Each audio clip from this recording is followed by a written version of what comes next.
It is I, the superhero Ivy League, and I have a PhD in kicking your butt. And I'm here today to finally start My Hero Academia. I'm ready. I'm ready.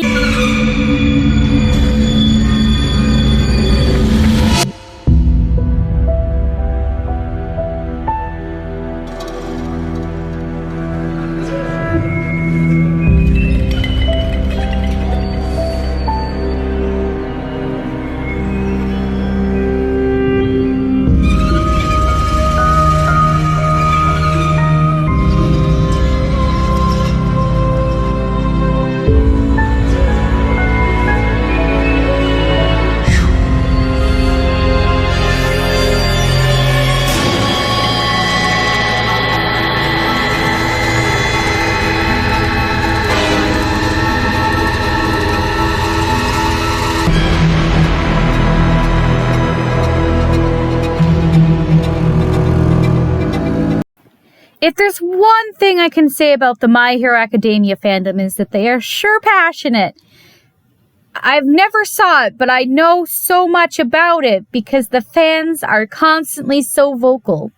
Prior to even, really considering the series, I'd honestly already consumed some of its content through just accidental exposure and even doujins, which I've read. I am more of a My Hero doujin fan. Also, I've done some just minor closet cosplays of My Hero Academia characters. And again, I've never watched it. You can be such a prick sometimes, dude. I don't know how it feels, dude. My adopted dad does the same thing sometimes. Wait. You can adopt a dad? Oh, no, that's not what that means. That's perfect. No, I'm the adopted. I'm gonna get a new fucking dad. No. But I managed to get the first 2 seasons for $50 total due to a sale. So why not finally start it? So I watched the first episode just a little bit ago. And yeah, with just the first episode, I can see why people were getting hooked to this so quickly. The first episode is very fast-paced. It's letting me know the world around it and how it became the way it did, but it's not dragging me down with the details. There's also a lot of interesting quirks, superpowers in here, and nobody really looks the same in a way, and I kind of like that. I like the uniqueness of it. What little I saw of All Might in this episode, and knowing what I know from spoilers, I think that the first episode is doing a really good job of building that up as well. And I really just like the way he looks like he's come straight out of a comic. I'm only 1 episode in, so outside of doujins I've read, I don't see the Bakudeku ship. I've shipped it outside of this, just from doujins, mind you, but in canon, I don't see it yet. But from what I've heard, it builds up and a lot of people ship it because of over time and how the relationship builds. I'll see it eventually, probably. But the first episode doesn't really give Bakugo a favorable image. It just very much comes off as like a childhood bully who's just overly confident. I don't really hate him as a character. I'm not feeling anything like super strong. I think he's, arrogance is kind of funny though. But, he just seems like a little jerk. I don't fully blame him though, because this whole world is made of 80% people with quirks and everybody's competing with each other to be, the best. So this is a very competitive, very dog eat dog world. And it almost seems only natural that the more stronger you are, the more arrogant you're going to be, because that is the way this society has been built. So I don't know. I feel like maybe he's just a product of his society. I'm not saying his behavior is acceptable at all, but it just seems like in this society, quirkless people are the mudbloods of the My Hero Academia. They're looked down upon. They're considered inferior, subhuman almost, because they don't have any powers. They're just ordinary, useless, weak.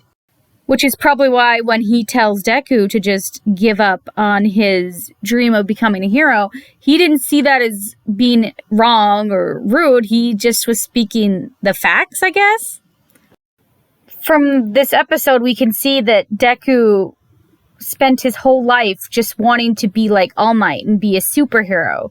He wanted to be like a little mini version of him. He was so sure he was going to develop a quirk because 80% of, again, his castmates already were in kindergarten. Everybody else was getting quirks, but he never did. And when he got a checkup, he found out he was ordinary, and it devastated him. And I think that the first episode has done a really good job showing the struggles and his trauma and his grief of realizing that he was never going to be a superhero, but then at the same time refusing to accept it and going, well, I could still be a hero, right? I don't need powers. I don't need a quirk. And he was clearly just hoping someone, anyone, even his mom would just be like, you can do it. But nobody was telling him he can do it. Like, pretty much hinting, you're quirkless, dude. You're not going to become the big superhero you want to be. This episode even further shows, how ordinary he is by having him almost die by that slime monster. And you can feel his helplessness in that as well. And, like I said, everything about this episode, for the most part, everything, just further built up and just set up everything really well. And it ends with a nice cliffhanger of him asking All Might, can a quirkless person be a hero? And we don't get the answer. You guys know the answer. I don't know what All Might answers with, but I do know what ends up becoming the end result. Again, the show's been around for so long and it's very hard to avoid spoilers. So I know what's going to happen. However, knowing what I know now and knowing what's to come and knowing how the world is and finally seeing the first episode, I just don't know if I fully agree with how it plays out. I'm not sure if I agree with what gets him into, UA and everything. This whole first episode sets up a story of a quirkless person among the 80% of the gifted, just struggling and dreaming of being a hero despite his lack of power. And I feel like maybe it would have been more interesting if somehow through hard work, he gets into UA without any abilities or powers. Like All Might doesn't give him his hair or whatever to have him eat to give him the all-for-one power. Like, he doesn't get the all-for-one power.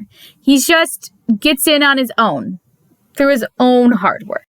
And then the rest of the series is just him trying to save the day and trying to become the number one hero through his own hard work, his own accomplishments, his own true abilities, and proving you don't need a quirk to be a hero.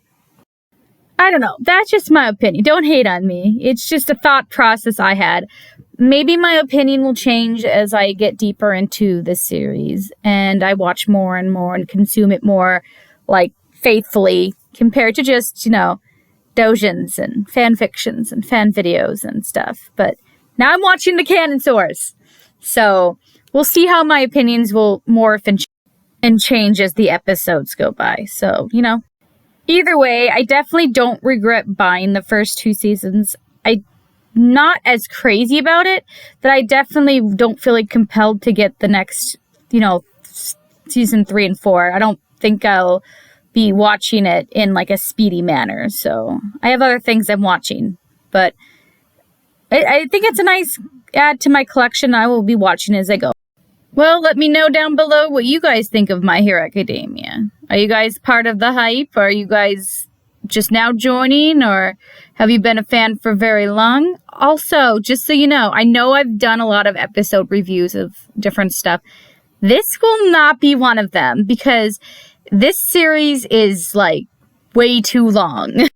This is my downtime anime that I watch when I have nothing else going on. That's all this is.